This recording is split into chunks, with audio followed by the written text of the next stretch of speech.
Emily Martin has taught anthropology at the University of California, Irvine, Yale University, Johns Hopkins University, Princeton University, and currently at NYU, or New York University. She has served on the board of directors of the Social Science Research Council and as president of the American Ethnological Society. Her research has been supported by Fulbright Awards, a Guggenheim Fellowship, and grants from the National Science Foundation, the Social Research Council, and the Spencer Foundation. She has done research on Chinese culture and society, which she published in The Cult of the Dead in a Chinese Village by Stanford University Press, Chinese Ritual and Politics, Cambridge University Press, and The Anthropology of Taiwanese Society, co-edited with Hill Gates, published by Stanford University Press. Based on her research in conceptions and practices of the body, the mind, and work, health, and personhood in American culture, she published The Woman in the Body, a cultural analysis of reproduction, flexible bodies, tracking immunity in America from the days of polio to the age of AIDS. It's another book, Beacon Press. And Bipolar Expeditions, Mania and Depression in American Culture, which many of you have in this audience, published by Princeton University Press. Bipolar Expeditions is affiliated with a website intended to provoke readers' engagement and participation, and you can find this website at www.livecrazy.org. Emily Martin is the founding editor of the public interest magazine Anthropology Now.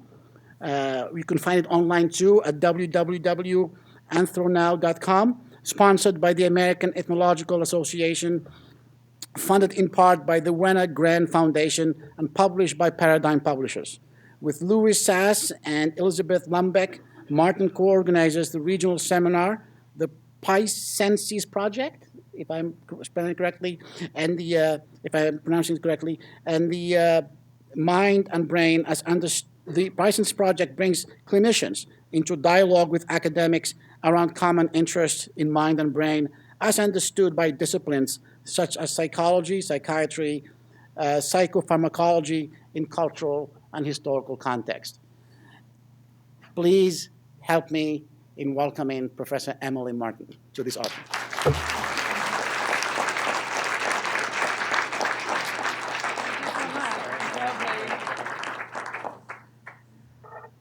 Thank you very much, Dr. Majid, for inviting me and for giving me such a wonderful introduction and being such a gracious host. I would also like to add my thanks to his for the help given by Elizabeth Bennett and Neil Jandro, who make all these practical arrangements that help us have this event. I'm honored to be here and to have the opportunity to speak to a broader audience than I usually get to speak to. I, as he indicated, really value breaking the gates of the Academy open a bit and welcoming others in, and hopefully speaking and writing and talking in such a way that what goes on in our college classrooms could be hopefully one day maybe found to be a little bit relevant to people's lives. I think it's incredibly important and really value what the center here is doing. I also have a daughter who's now approaching 30, who went to college at Colby.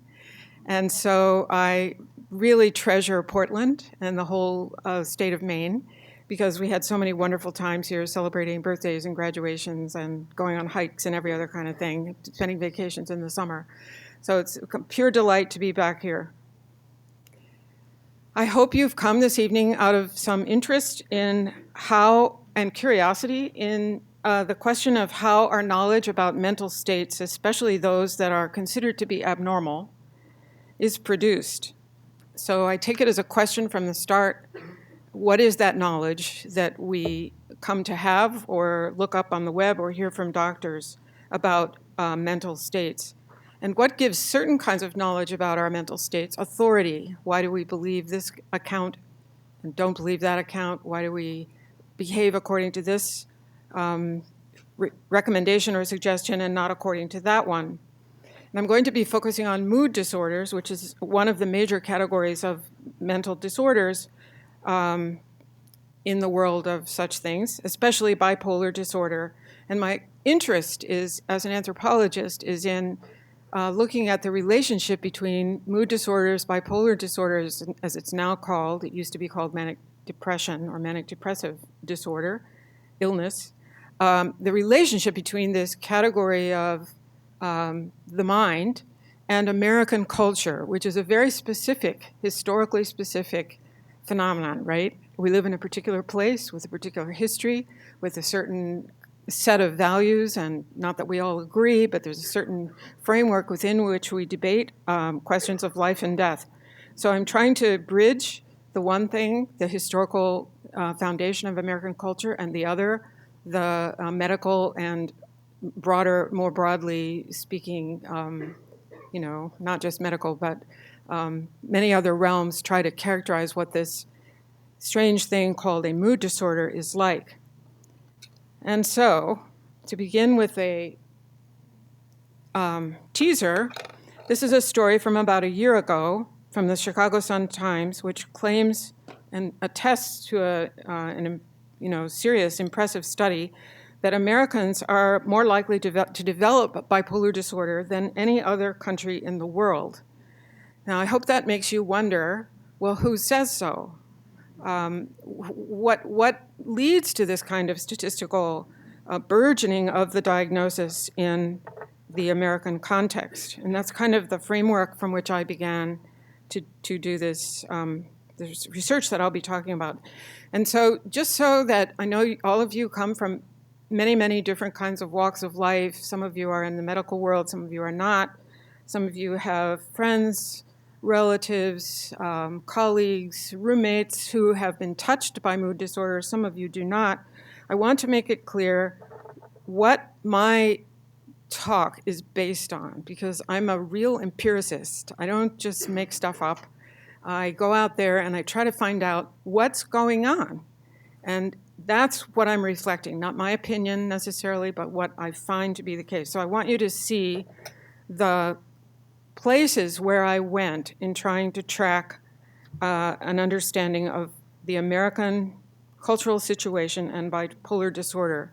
I'm not going to talk about this in detail at all for lack of time, but it involved a lot of field work with pharmaceutical marketers and sales agents along the Route 1 corridor in New Jersey.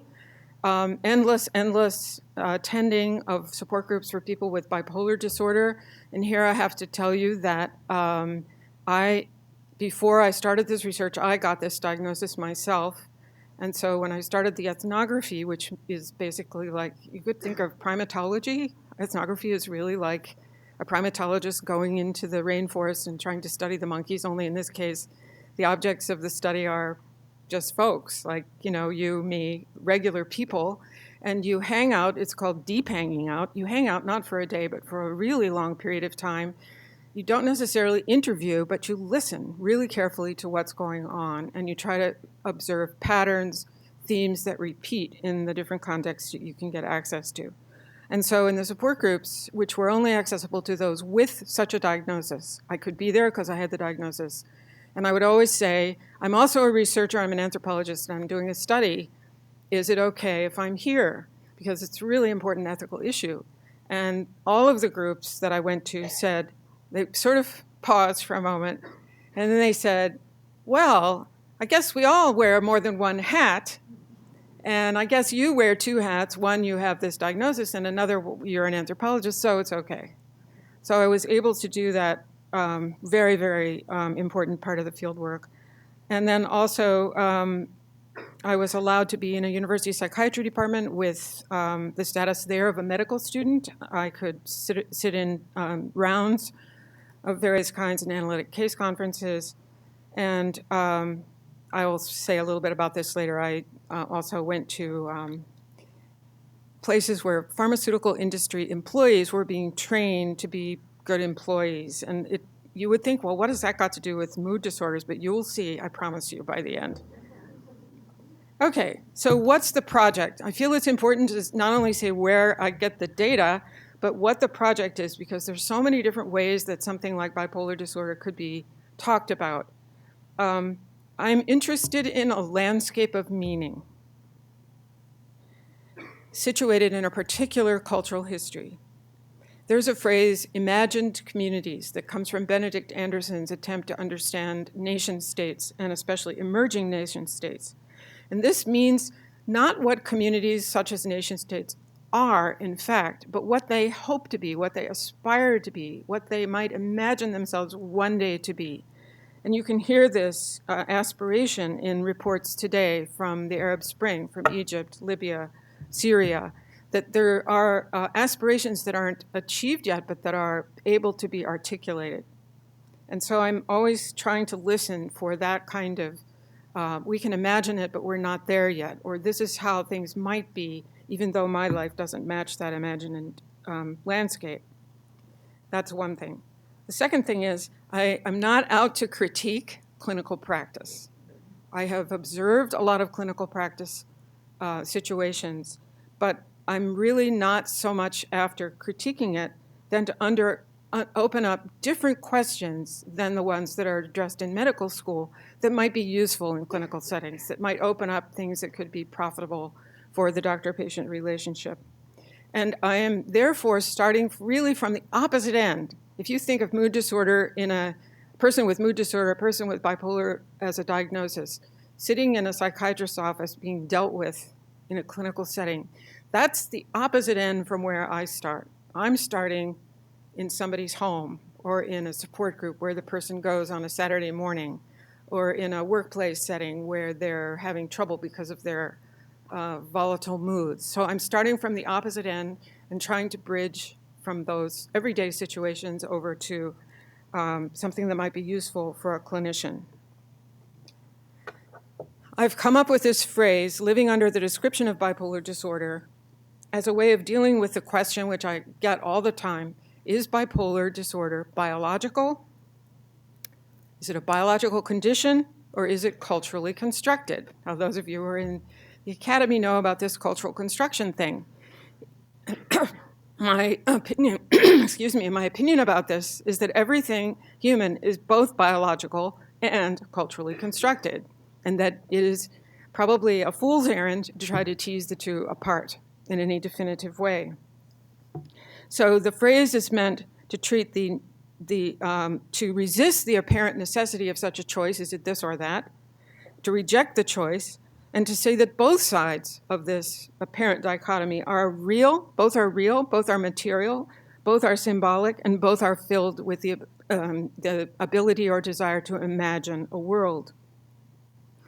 I worry that talking about bipolar disorder as culturally constructed might lead one to ignore the very real material effects of this diagnosis, this and any diagnosis, especially psychiatric ones. A psychiatric diagnosis is a material fact. If you get one, and it's a major one, it has immediate material effects on employment, insurance, life expectancy, admission to all kinds of contexts. So it's not culturally constructed exactly.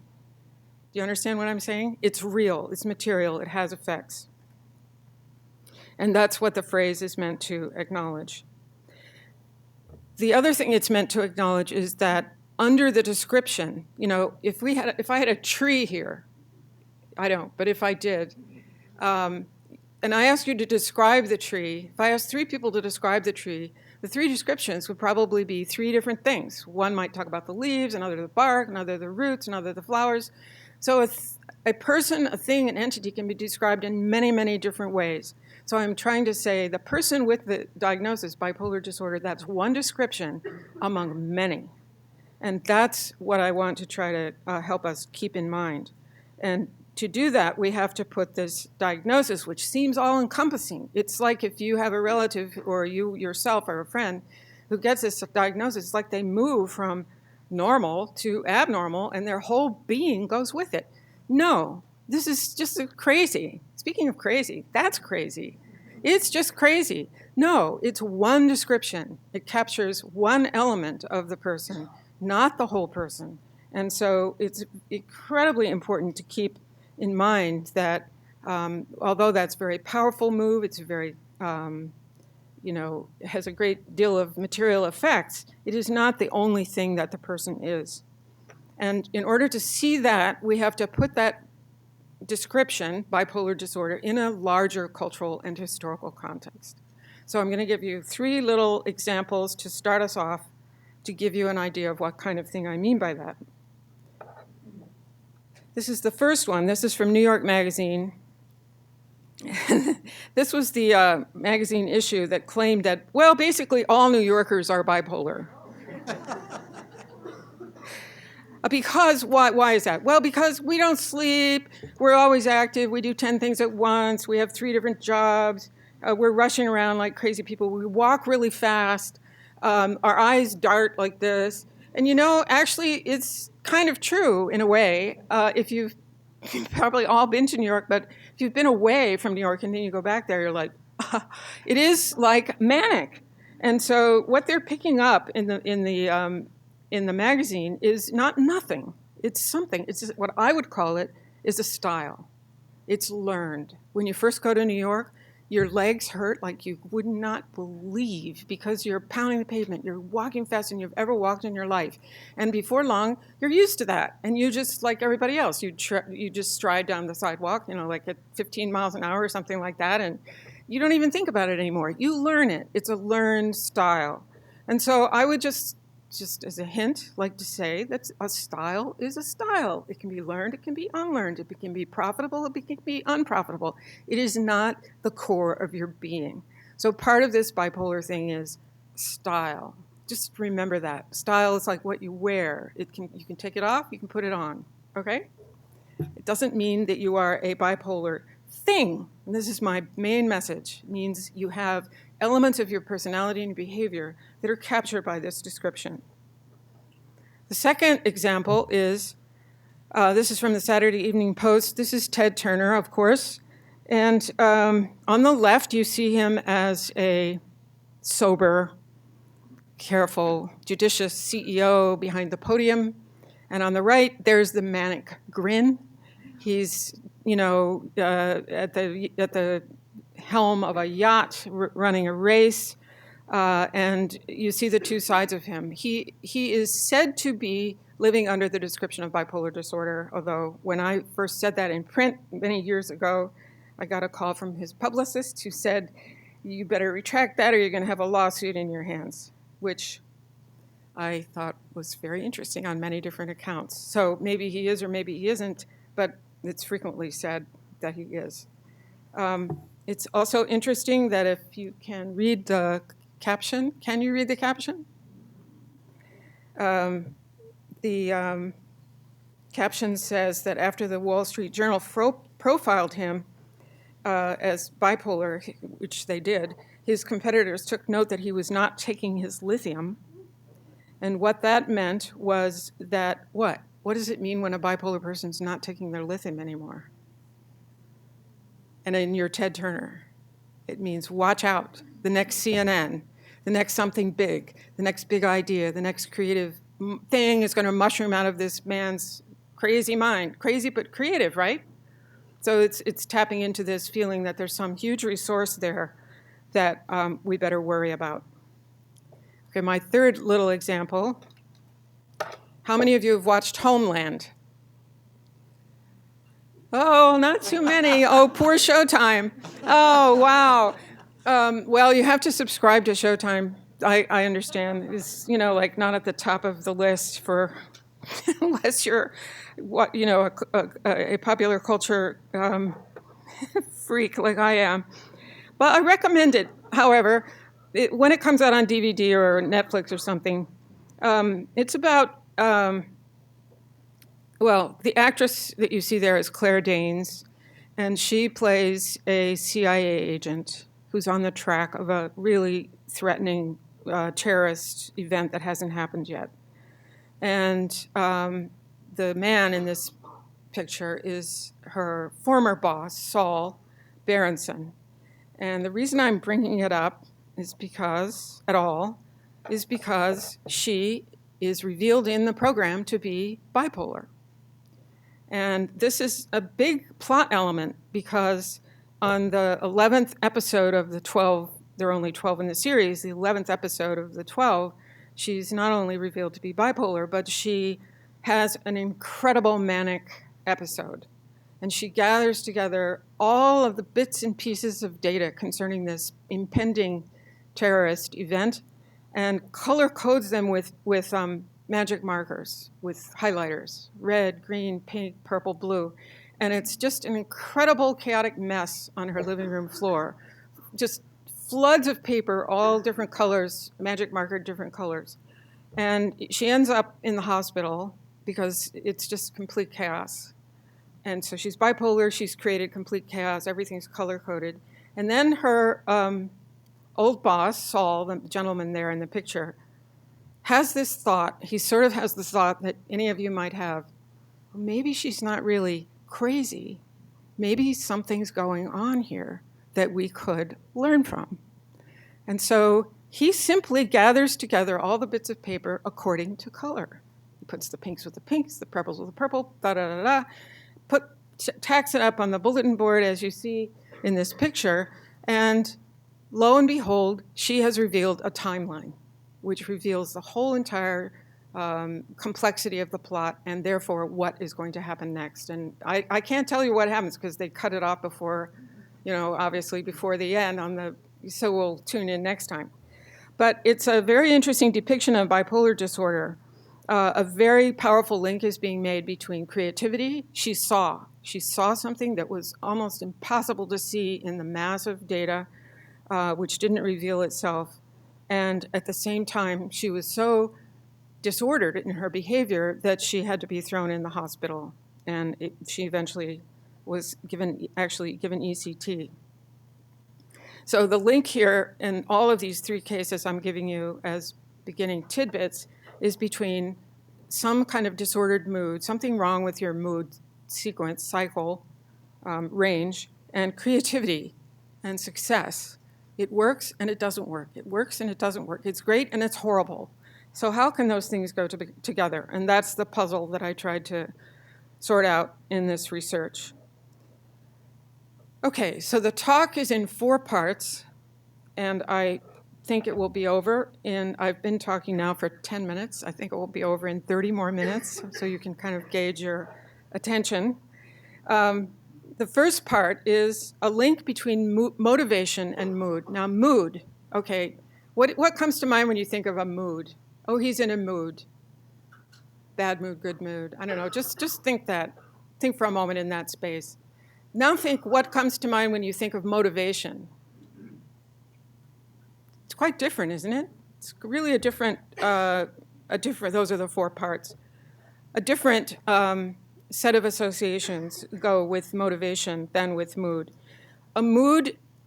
Let's start with motivation. A motivation is linear, it's directed, it's going to go somewhere, it involves agency, it's got a goal.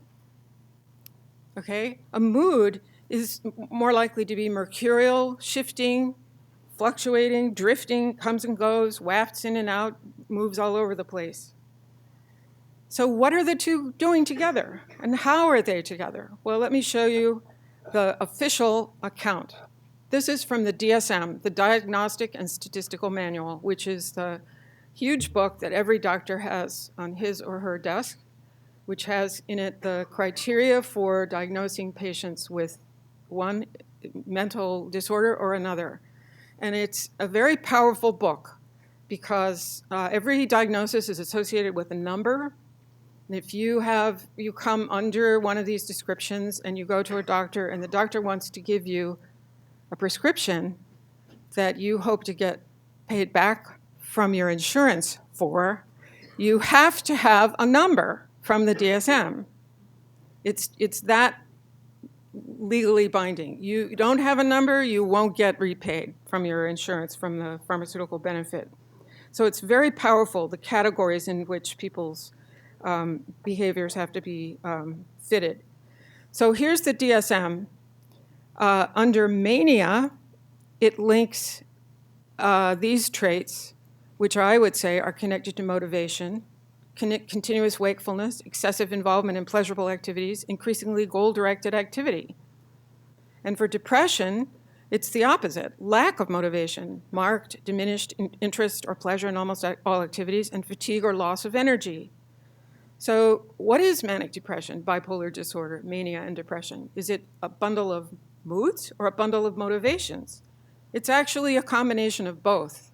And it's once you see this, it begins to untangle this historically very complex and loaded. It's like a shell with barnacles on it. It's picked up these different associations through time, and it's come down to us as involving both things having to do with mood and things having to do with motivation. So over time, a person who has this diagnosis is liable to experience both motivation and moods as, on the one hand, too high, and on the other hand, too low. You have a person who's pursuing their interests too avidly, not sleeping, maybe holding down 3 jobs or opening 3 businesses or whatever, followed by a lack of motivation, lethargic immobility, sleeping all the time, unable to even shower. I think it is the heightened motivation that people in the United States associate with mania that accounts for people's bemused affection for the condition. At least in college audiences, when I describe mania, in the DSM formula, not sleeping, working all the time, having ideas just springing out of your head like crazy, people smile, especially professors smile, and they nod. And I know what they're thinking is, well, I'm a little bit like that. Everyone would like to be a little bit like that, creative, energetic, font of new ideas, and so on. And it has to do with this trait of the high value that we place on motivation, at least in certain walks of life. Okay, but this link between motivation and mood has changed historically, which tells us it's not rooted in some kind of bare biological facts. And we can see this by looking at a form of data which has been important to me, which is the mood chart. How many of you have ever heard of a mood chart? This is an unknown term. Mood charts? You don't know mood charts? Oh, come on, you must know mood charts. Mood charts are all over the place. They're in magazines, they're in newspapers, they're on self-help sites, they're on web pages. Your doctor might give you one. It's how you manage a mood disorder. You get yourself a mood chart, and then you take careful note of the changes in your moods over time in relation to lots of other things, as we'll see. And what I'm interested in is how the details of this little apparatus, like a little technology, has changed over time. So I'm going to show you a really old one and a really new one. The old one is on the left, and this is from the 18th century, from Benjamin Rush. This was printed in a book, and it was recommended to be hung on the fireplace within reach of all the members of the household. Okay, so take a look at that one, and tell me where you would like to be. The moral thermometer. Where would you like to be? At the top? At the bottom? In the middle? Whoa, we don't have a consensus here. That's really interesting. I would think most people wouldn't want to be ungovernable at the top, and most people wouldn't want to be quite stupid at the bottom. And we might like to be kind of in the middle, temperate or warm but reasonable, right? It kind of directs you to be in the middle, right? Okay, now look at the one on the right-hand side. This is a recent one. It's a web-based mood chart, and you can move the slider up and down.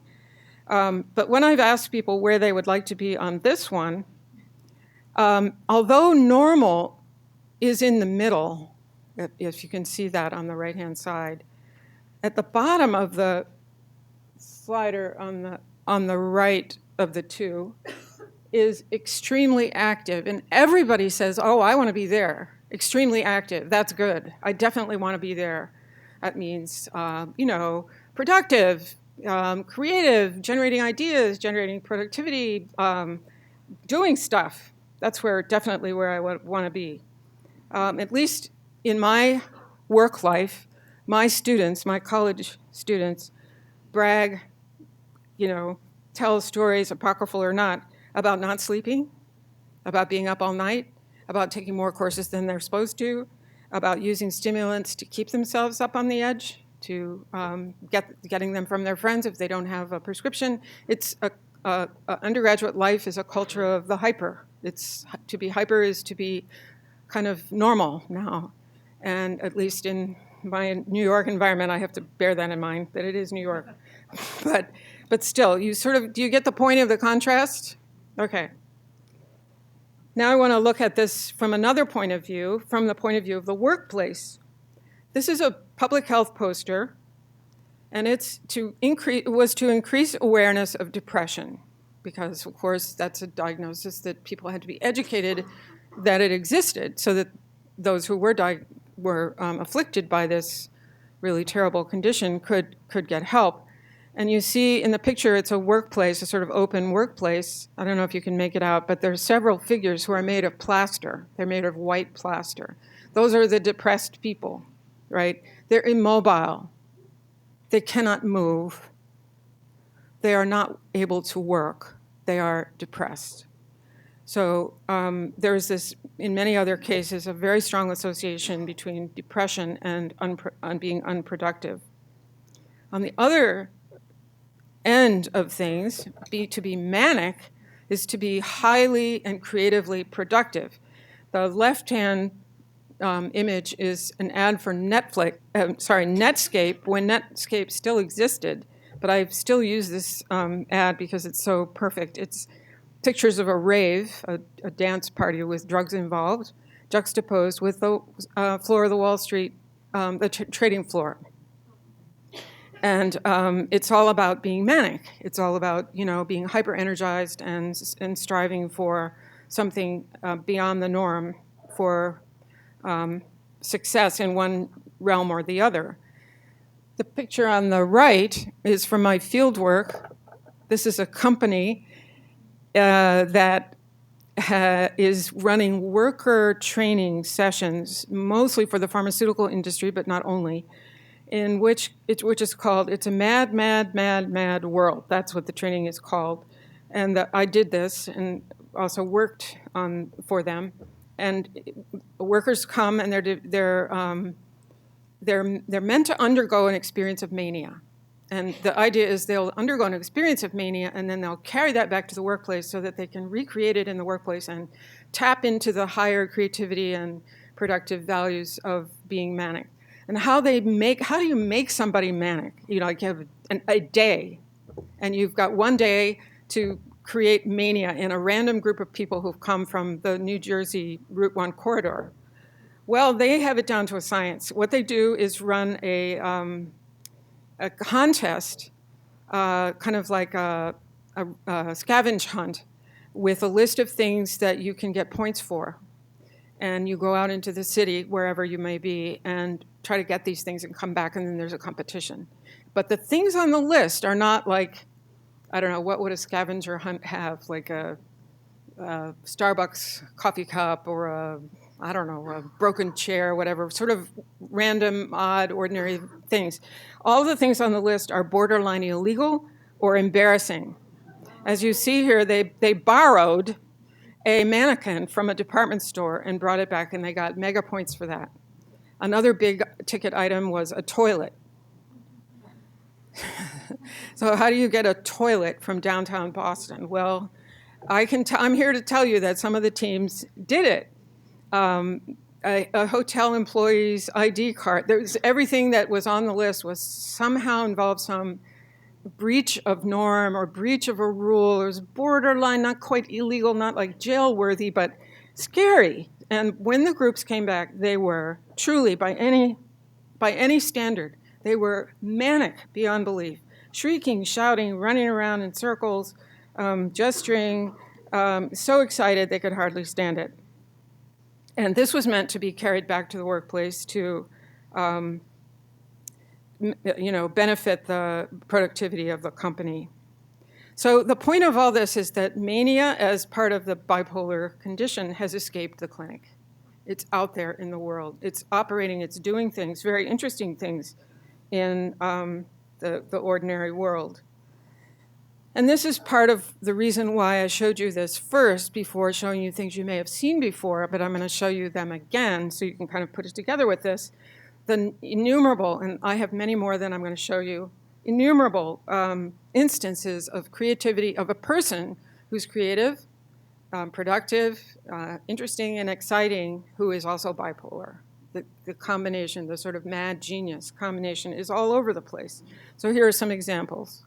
This is a Scientific American article which collects together a bunch of historical figures. I won't go into that in detail, but I'm sure you can pick up the idea. Teddy Roosevelt, in a fairly recent introductory textbook, is suddenly discovered to have been manic depressive. It was never said before, but now it's beginning to be said, looking back, that historical figures, they must have been manic depressive because they had some of these traits.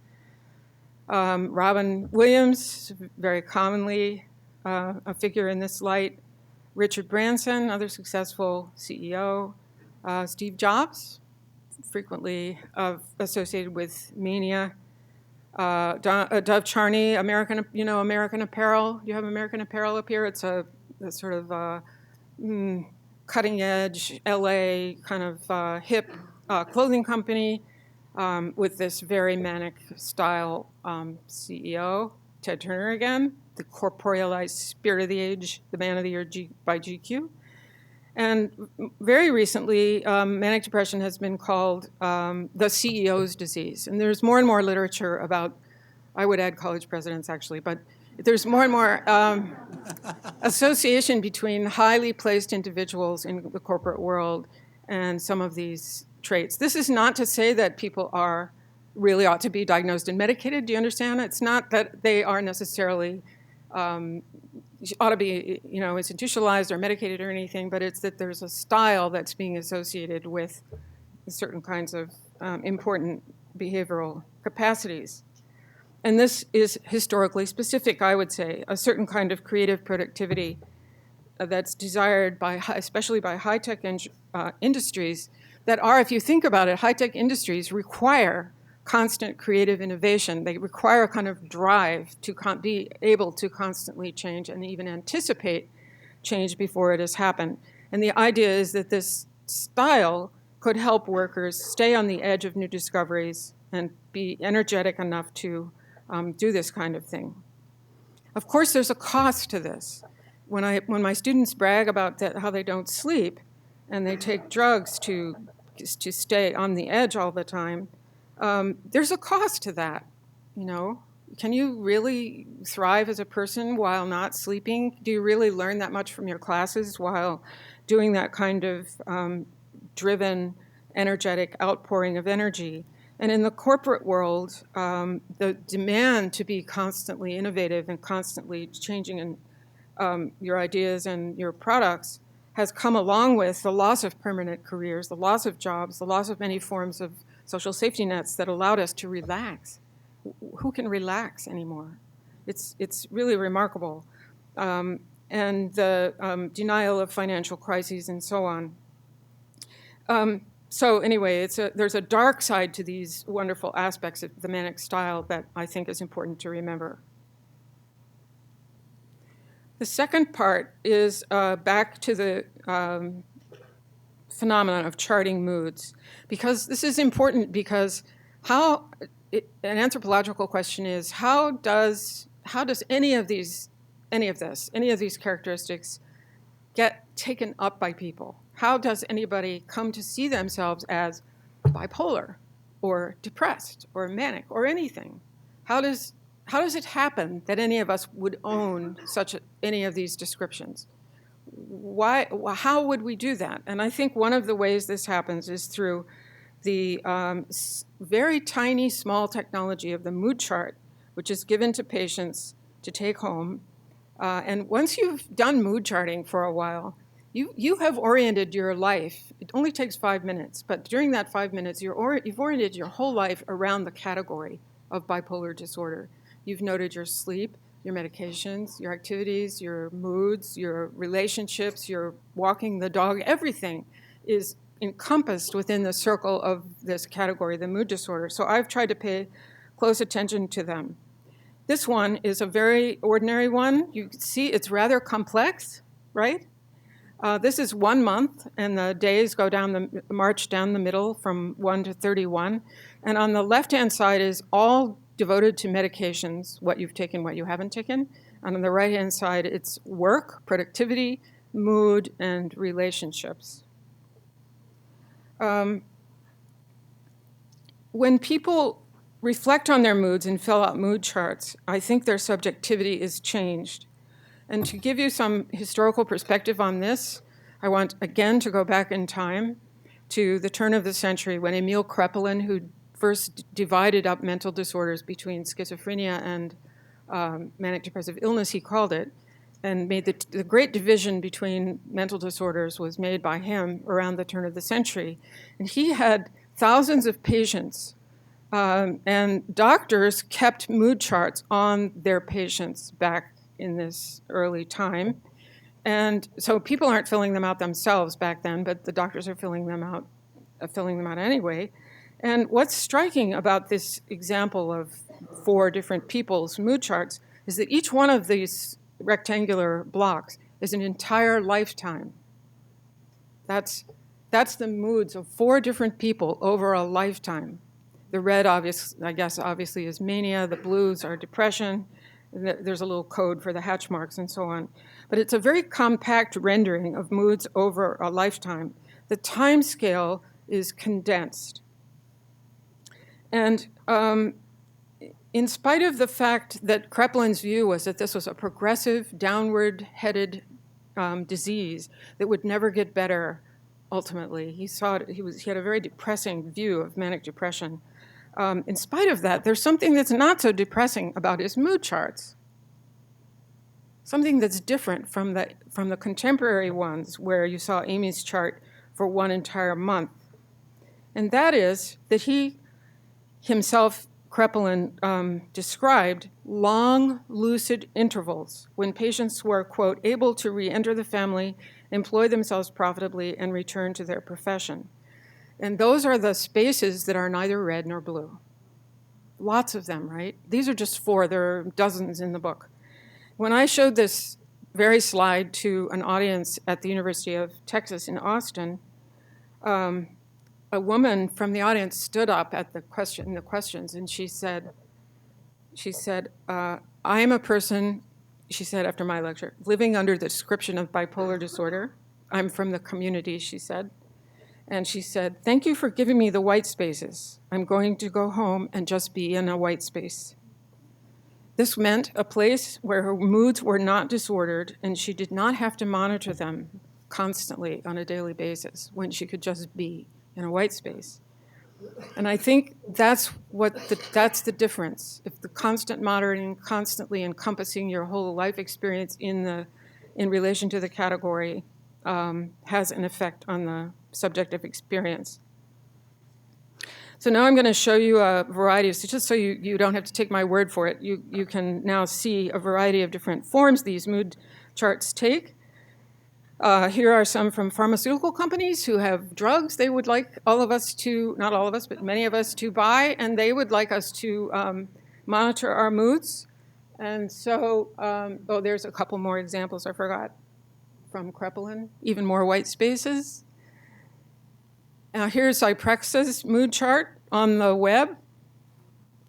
You move another slider, you move along, and the corporation will collect the data for you and produce a little graph for you so you can see how you're doing. And of course, you're going to monitor your moods in relation to whether or not you're taking Zyprexa, right?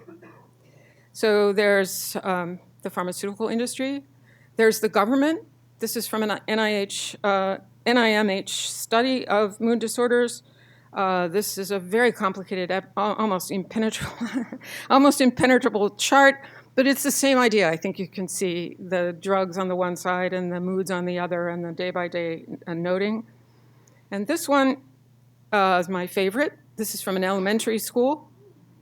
So the children are supposed to move the apples around according to how they are. In the middle is okay, right? I mean, this is pretty amazing. I don't want to take the time to go into it in detail, but frenzy at the top, suicide at the bottom, mood disorder. I mean, it's and the apples are meant to be, a way for the child to comprehend. They're like color forms. They're plastic stick-on apples that you can move and stick. for the child to comprehend the kinds of things that are at stake. So compared to Kreppelin's old charts, the contemporary ones have undergone a huge elaboration. The entire life, in Kreppelin's case, described on half a page. Today, 1 page would contain at most a month at most. And that is a speed up. I'm going to tell you, I figured this out. From a year per page, if we had a year per page to a day per page, and we have actually more than that, but a year per page to a day per page is a speed up of more than 10,000-fold. So the detail with which this scrutiny is being offered and taken up is intense. It's also important that these mood charts contain a great emphasis on the drugs that a person is taking in relation to how their moods are. And the relationship is what is important. So another company, this one I showed you an image of before, offers a way to chart. Doctors can buy this software package and have patients fill it out, log on to it at home, and then the doctor can log in and see how the patient is doing with the medication taken and the mood response, so they can track remotely what is going on. I think one effect of all this scrutiny, the detailed scrutiny from many different directions, is that it emphasizes the abnormal. It makes you focus on what's wrong. It makes you focus on how your behavior fits into a framework of the disease, the disordered. Of course, you could choose to be in the middle. You could choose to be at the zero in any of these charts. You could be just a flat line. But no one ever does. I'm here to tell you no one ever does. And I began to understand how this was at one of the fieldwork sessions I had at a support group, where the way the groups begin is often, it's kind of like AA, only it's not the AA model. Each person introduces themselves, and then they say how they're doing in their moods. So you'll say, I'm Jan, and I'm +3. I'm Emily, and I'm -1. I'm Dave, and I'm +4. This is sort of an imaginary chart from 0 up to +5 and down to -5. And most of the people in the group had a diagnosis of bipolar disorder, so that everybody was somewhere up or somewhere down. But one time, a member brought along her husband. He doesn't have manic depression or bipolar disorder, and I saw him looking there like his eyes were like, oh my God, deer in the headlights, what am I going to say? We got to him, and he says, I'm Brad, and I guess I must be 0. So the only 0 in the room was somebody who didn't have the diagnosis, and he felt he could say, I'm not on that chart. I'm normal. I'm just me. I'm just Brad. I'm a 0. And that made me understand how powerful the effect of the diagnosis is on one's subjectivity. Okay, the third part of the talk is about drugs and the DSM, the Diagnostic and Statistical Manual. And just briefly, drugs are, they're a technology. They're powerful. They can be very useful. But they are used by people like, what would be a good analogy? If you were on a desert island and all you had was a hammer, you could do so many things with that hammer. You could hammer nails with it. You could pry stuff up with it. You could dig a hole with it. Just think of all the things you could do with that single tool, even though it was meant just to hammer nails. Drugs are like that. People use them very actively and creatively and empirically. And I was at a conference at UCLA where a psychiatrist said, here's my maxim about psychotropic drugs. He said, people take drugs any way they want to. And it's true. People take drugs any way they want to. And it's a good thing. Physicians don't know exactly what the effects of drugs are, together or alone. And people do know a lot from their own personal experience of taking drugs. And they are active in figuring out what works for them and what does not. There's a huge amount of empirical experimenting, I guess you could say, with drugs in combination and alone. That's the first thing. The second thing is there's a tremendous emphasis on high technology drugs. This is an ad from an advertising magazine for the advertising industry, but it captures the sense in which what people deeply and highly value is new drugs, highly technologically engineered. And there are a great many of them, and they're also very expensive. So it creates a difficulty for people who can't afford necessarily all of the most high-tech, newest drugs. And it creates a problem for an old drug like lithium, which is very old. In fact, I don't know if there are any spas in Maine with hot springs that are lithium springs, but there are some in Maryland, I know, I've been to them, where the waters have lithium in them. And in the 19th century, people went to spas, boiling water spas with mineral content and drank the waters. You've heard of this, right? So if you went to a spa, a healing spa, and drank the waters from the lithium pool, which, I don't know what's in it, but they say there's lithium in it. So that's lithium. That's the lithium that we give to patients today. It's the very same mineral, although it's in a different form, obviously.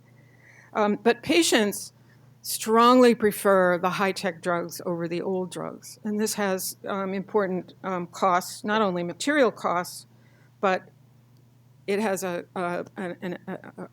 cost to the welfare of the patient, because the new drugs do not necessarily have all of the benefits that these simple old drugs had. So I just throw that out for those of you who have, who know somebody who's struggling with some of these issues. And the last thing is the ubiquity of such drugs, which I could say a great deal more about. This is a Roz Chast cartoon. She's playing with us here, making fun, substituting the DSM categories with her own, the winter doldrums, Valentine vigor, hay fever, and she's got a drug for every month, pill of month club. But I think she makes the point that is well taken, that these kinds of drugs have wormed their way into life in a most phenomenal and profound way. And I think she's also making fun of the DSM, that Bible of the categories. And it's often castigated, the DSM, for being very sort of blocky and rigid, and having categories into which you must be put, when I don't fit that category completely, and I'm over here and it's over there. But I have also learned in various ways that the DSM can be helpful. And I want to just tell you one brief incident at a support group. When I first was going to them, I thought, as an anthropologist who'd worked in other cultures, I thought a support group would be where people bared their soul. I thought people would reveal their deepest thoughts and their most private feelings and all that kind of thing, and I was going to be there to hear it all, and that would be my fieldwork. And so the first group I went to, when it came to my turn to share, I told about something that had happened to me the week before, which I thought was appropriate to the occasion, which involved a person in my professional life who gave a formal talk like this, and I was sitting in the audience like you are, and she was reading her paper, and she read from my work without quoting me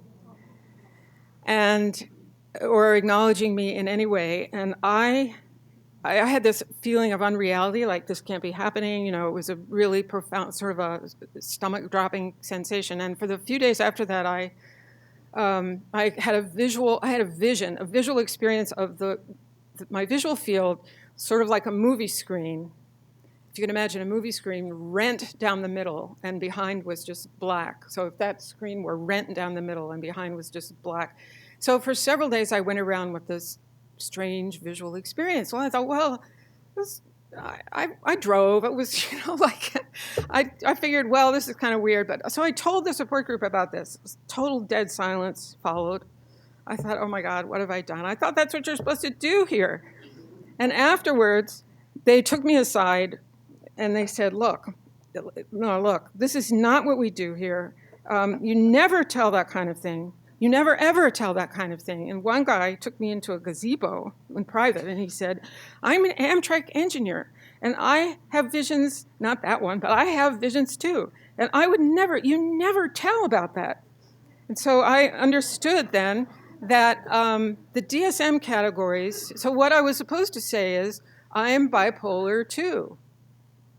And I had an interesting week and skipped the vision part. Just talk about, something that happened in work or a problem I was having. DSM-2 Bipolar 2 is a DSM category that allows me to shield myself from these kinds of sharing these kinds of interior experiences that could be very harmful for carrying on with, ordinary life. Okay, so now I'm going to slide to the end with trying to bring it together a little bit because I've talked about mania, I've talked about depression, but this condition, bipolar disorder, its quintessence is the person experiences both over time, both the highs and the lows, not simultaneously, but sequentially over time. That's the quintessence of it. And I've tried to indicate why the high part would be so valued in our particular culture. But this slide is an image from a pharmaceutical exhibit at the big APA conference. And it's an ad for a form of sustained release lithium. And it's a story that's told on kind of posts like this scattered around the huge exhibit floor of a young man who was very successful in college, was very successful in his job. He was terrific Tim, the Wonder Boy, and terrible Tim, who was fired, jumped from job to job, and got a divorce. He had a catastrophic manic episode and became very scared. And then he got treatment, but he quit his pills. He had a pistol, pills, a razor, and rope around him. He had ecstatic plans that he couldn't really activate realistically. And he tried to commit suicide but failed. And the story sort of ends at that point, and then this is the last pillar in this story. I'm so brilliant, I'm so confident, I'm so successful, I'm so attractive, I'm so rich, I wish I was dead. It's the two together or in sequence over time. It seems impossible for one person to contain such extreme opposites. But Ted Turner is depicted that way. And the caption also raises the parallel between his life and Ernest Hemingway's life, who also committed suicide. So it raises the question whether this might happen to Ted Turner. And I think the question that I want to leave you with is whether, with this kind of life experience, what do drugs do? Do they ease suffering? With this hugely enlarged role for psychotropic drugs, take care of this problem? Will this be the way that suffering is eased? I want to say that in my experience and in the experience of many people that I did fieldwork with, they do ease suffering. They do ease suffering. They make it better, especially if you have a good healthcare provider to help you titrate the whole thing. But do they heal? That's my last question. Do they heal? They might ease suffering, but do they heal? To heal us, to heal all of us, our cures would have to address not just our experience in this kind of way, crucial as that is, but it would have to address the strong but invincible barriers to our ability to flourish as individuals and part of collectivities. And this is especially intensified when mental illness comes into the picture. And so I would, maybe on the eve of the debate about the healthcare bill at the Supreme Court, just raise the question of healing and what that means, what that should mean for us. And to leave you with this thought, that why does, in the American context, the ability of those with emotional disorders to be emotionally extreme treated as such a resource? Why is that such a resource? An economic resource or a creative resource for those who can take advantage of it? Those Americans who can are being encouraged directly and explicitly encouraged to optimize their extreme moods by filling out a chart or by taking on board the managing presence of a drug. And I want to end with one of my interlocutors from Southern California, the poet C.E. Chaffin, who wrote a poem called Manic Depression, a poem that traces his personal movement from imprisonment in depression to release in mania. The sun rises, stone walls dissolve, I clench a marigold in my teeth and tango on the flaming grass. The soil beneath is black with crematory ash. I pray the lawn is thick enough to hide the darkness I dance for. In the specific social world we inhabit, a world harnessed to the harsh realities and devastating losses entailed by increasingly unfettered capitalism and turning between the poles of emotion and anxiety, mania and depression, the dance here and in the other slide I showed you contains darkness, facing the darkness that is the price of the bright light of mania is perhaps necessary if we are ever to consider alternative ways of living. People living under the description of manic depression have keen experience of this insight, and indeed they cannot avoid it. They cannot help wondering whether the dance will ever be incandescent enough, the lawn thick enough to banish the darkness. This perspective, as much as the wild energy of mania, is the essential resource contained in manic depression. That's the end.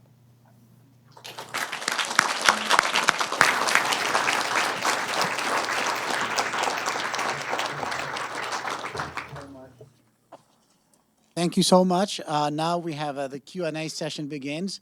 Please speak in the microphone if you want to ask a question.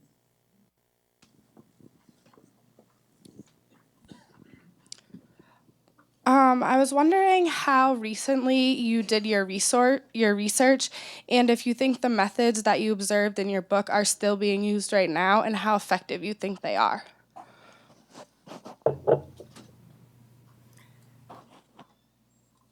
Do you mean my methods or the methods of the clinicians and so on? The methods of the clinicians. Yes, I believe that nothing has changed. I mean, the book was published in 2007. I did the research for 10 years before that, and I saw the things that I write about, I saw repeatedly. I wonder if you're thinking about the rounds examples, which I didn't talk about. So for the rest of you, there's a chapter in the book about mood disorder rounds where physicians select a patient who exemplifies a diagnosis from the DSM. And the patient is, with consent, brought in to a room. And there is not a huge group. These are fairly small, medical students, doctors, just various people from the medical school. And the idea is to teach the students how to diagnose what is going on. So the patient is interviewed, usually very politely and kindly. There's nothing aggressive about it at all. And then after some fairly lengthy, really good interviewing, the patient goes out. And then the doctors and the doctors train the students up in how to diagnose. Was he depressed? Was he bipolar? Was he bipolar 1 or bipolar 2? Was he this or that? And the one that what you're probably thinking about is the African-American man who, I'm guessing, it's a long story. I can't go into it here. It would take too much time. But his attempt to present himself as a very successful college student with a high grade point average was displaced over and over and over again. And what the clinicians wanted to say was that he was bipolar. And I'm not a psychiatrist, but I didn't disagree with the diagnosis. But I thought what was striking about it was the way in which this man from a poor African-American community in this city was presenting himself as successful, socially successful, surrounded by his family, having been the sole support for his siblings growing up, and being demonstrating polite behavior from his cultural milieu, such as shaking hands with every single one of us when he first walked into the room. And this was not understood as a polite, a gesture of someone who's polite, a gentleman. It was, people said it was manic, if you see what I mean. So I don't think it was intended, but I think that the let's just say, if I can put it neutrally, the ability to decode the social context that was present in the room was not as great as it could be. And I think this is because all the doctors and the students were white, and it's a very prestigious medical school, which doesn't necessarily mean that everybody would be white, but everybody was white. And so one doesn't know. So I mean, I was trying to get at how devastating this must have been for this young man, and not to kind of complain that he really wasn't bipolar. Does that help? Okay. Just to build on that question, when you have a person who does have a serious medical problem, such as bipolar, and you're going to use that person in rounds for either teaching purposes or research purposes, how do you take properly informed consent? To present the person in rounds, to bring them into rounds? How do you obtain from that person informed consent? Because they have a serious mental illness and perhaps not the capability to. Isn't that an interesting question? That's an incredibly interesting question.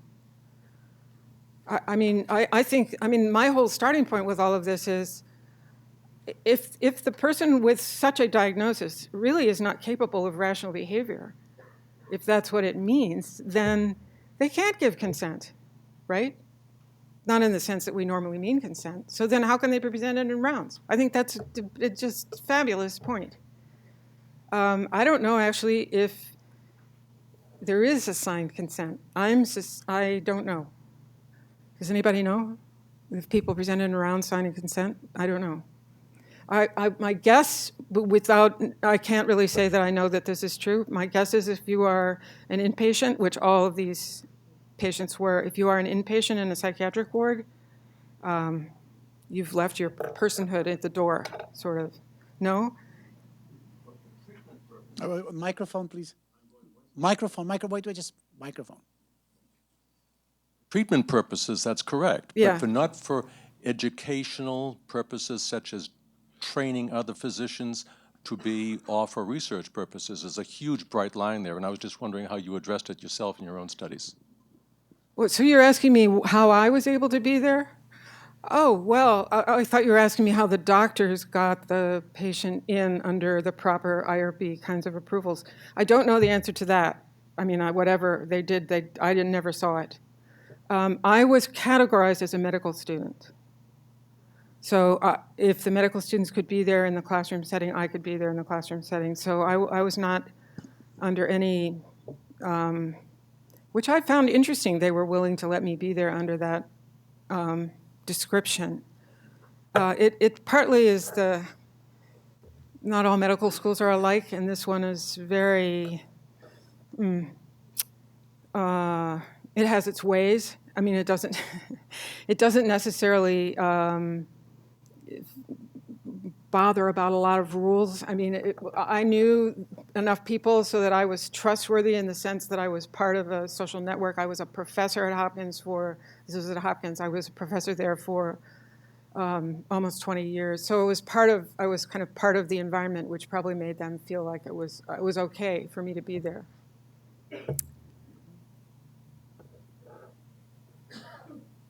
Hello. Hi. I just had a quick question about, you spoke about how all these drugs and different things bring about solutions to fix perceived problems on specific symptoms, depression or mania. But what would you think as a possible future progress in actually healing the patients and the people rather than just fixing their mental perceptions? Well, thank you for that. That's a wonderful question. I won't turn it back to you, but I think in a sense that's what needs to happen. The question needs to be turned back.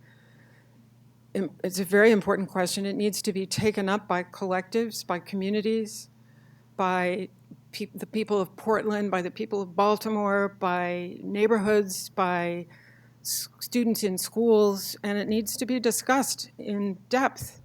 So I can't give you a general answer. It would be, would be hubris to do that. In my own setting, in a university with college students and graduate students, what I think it would mean, because many of my students have crises around these issues, serious crises, like I'm going to drop out of school crises.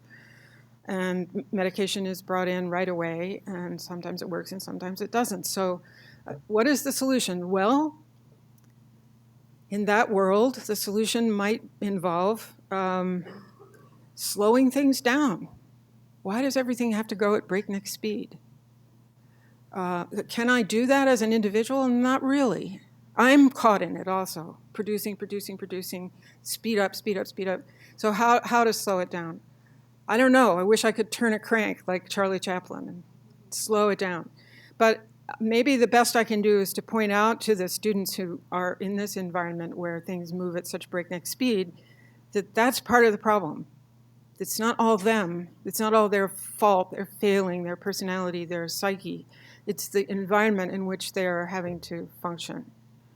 And I mean, that's a very weak response, but what really needs doing is changing big parts of the social structure that we live in. But can that happen realistically? I don't know. I hate to be too pessimistic. Safety nets, I think, are enormously important to people's psyche. I don't know why this is so often overlooked, that a student who graduates from NYU, all of you young people in this room, you face a really terrifying job market. What kind of life is that? No careers anymore? This would make anybody insane.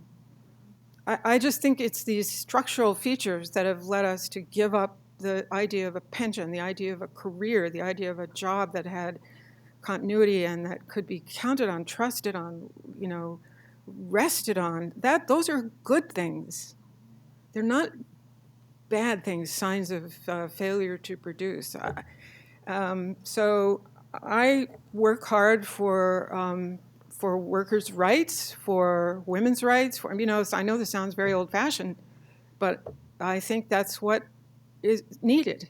More support underneath so that people don't have to rely on the vagaries of a constantly changing market for any kind of basic security. And if the diagnosis has skyrocketed in the United States, the diagnosis of mood disorder, I mean, can you any longer think of that without thinking about all these other factors, about the press for productivity, the press for constant change and innovation? Did I make you think about that connection? Please tell me that you at least thought about it. So it's not just that the medical profession is pushing into our lives and making us be more diagnosed. And it's not just that the drug companies have more products they want us to buy. That's all true. But it's other stuff, too, coming from the kinds of lives that my 2 daughters are facing. Just immense insecurity, no matter what kind of training and hard work they've put into preparing. Sorry, I don't have a better answer.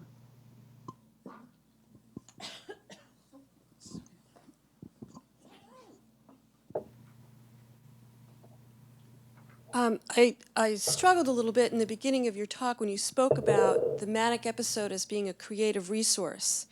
And I wondered about sort of the things that separate us economically, that for some strata of our society, mania is a creative resource. But for others, it's to be put away. It's to be jailed. It's to be gotten into a homeless shelter and medicated. I mean, it's a huge sort of cultural division there. So I was really struck by that, I have to say. Just a couple of comments. And the other is the incredibly heightened use of this diagnosis for children. Because of temper tantrums, not because of a creative resource, but because of temper tantrums. So I wonder, you read your sentences about to heal so fast. I wanted to ask you to repeat them, because this relationship between mania and depression, the soul and creativity, and how we're moving so far away from a culture that, for all the reasons, is not tapping into soul and utilizing soul. And so we have all of this symptomatic things happening around us, pharmacology, all these reasons that are coming together. So just a couple of things that someone from the community wanted to put out there as far as observations. The deeper we dive, perhaps the higher we go creatively, but we don't allow the dive. Right? We don't allow the dive. So in that, my question would be, could you please read your sentences on to heal again? Thank you. Well, I might prefer to email them to you than to read them again and put everybody through that, but I appreciate the thought. And I do want to respond to the mania as a resource, but only for some. I completely agree. I thank you for emphasizing that point. I was trying to say that this is the imaginary. This is how we think about it. These are the dominant images. This is not the reality for anybody, even Ted Turner, probably. But it's a built-up, repeated message that gets put out in the media. I think you probably noticed that all of the examples of manic successful heroes were white. Did you also notice they were all men? So sometimes I ask, can you think of a black manic hero? Can you think of a woman manic hero? Who?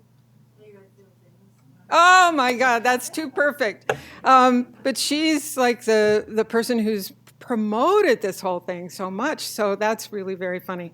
I mean, not funny, haha, but yeah, no, that's perfect. Well, sometimes people say Oprah, but then another person will say, no, she's too warm and loving. Can't be warm and loving. It's a different tenor.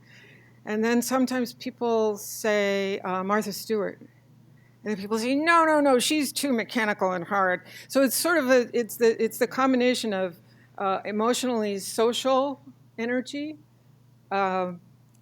without the hard edge of Martha Stewart or the warm lovingness of Oprah. And it's very hard for a woman to give that impression that she's just right there. So it's very race specific. It's very gender specific.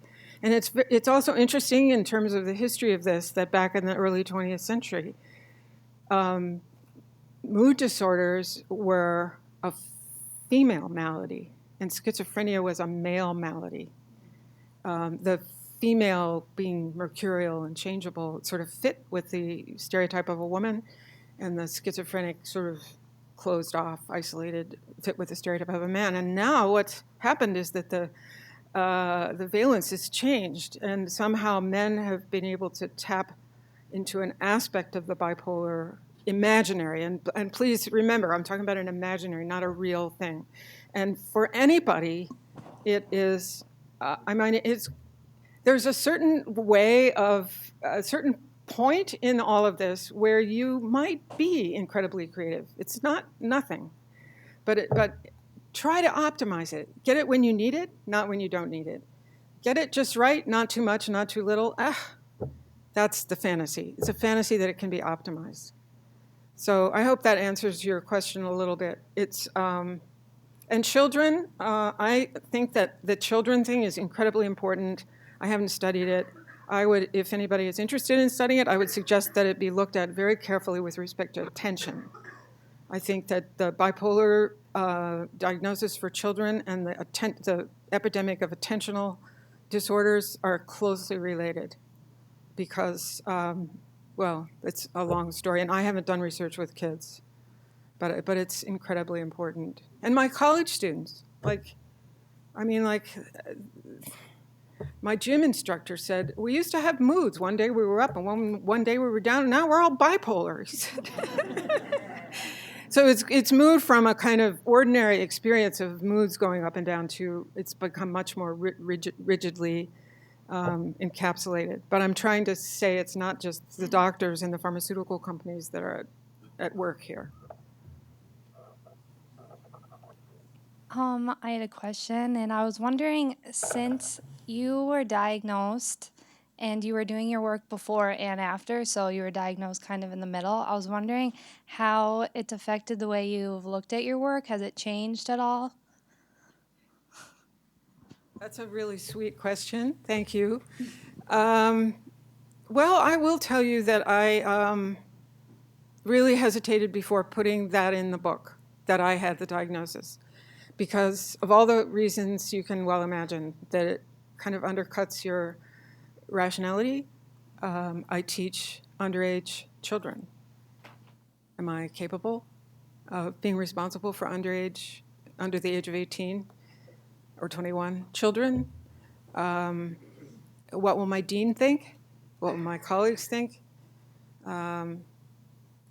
It really gave me pause. But what encouraged me to go ahead were two things. One, I didn't see how I could explain the field work very well without explaining that that was how I got to be in these situations So it's like people would no doubt, anthropologists would be all over me. Well, how did you get in there? Why did they even talk to you? So I knew that kind of the word was going to get out. So I might as well just put it in the book. The second reason is that I have tenure. That's one of the aspects of why tenure is a good thing. I mean, I can't be fired. I can be, unless my work goes all bad. But I would really hesitate if I didn't have tenure.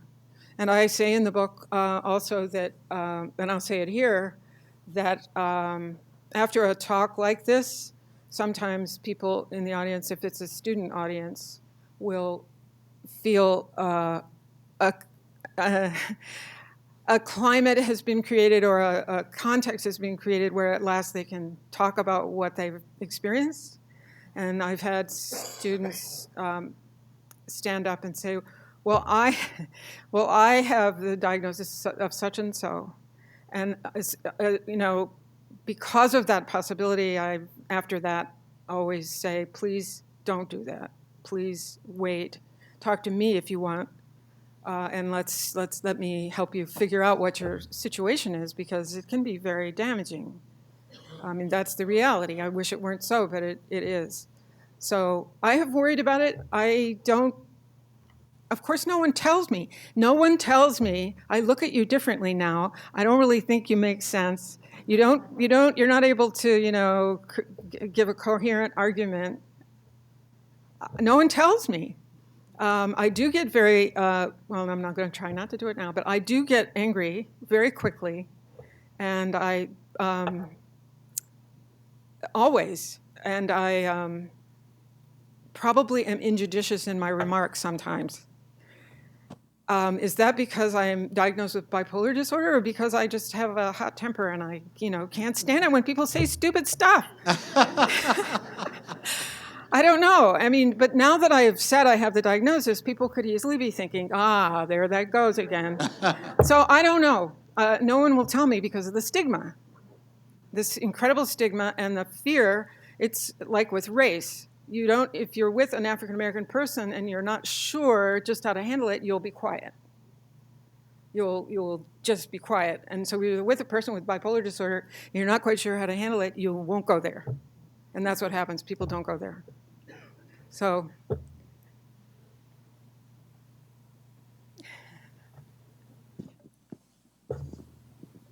Hi.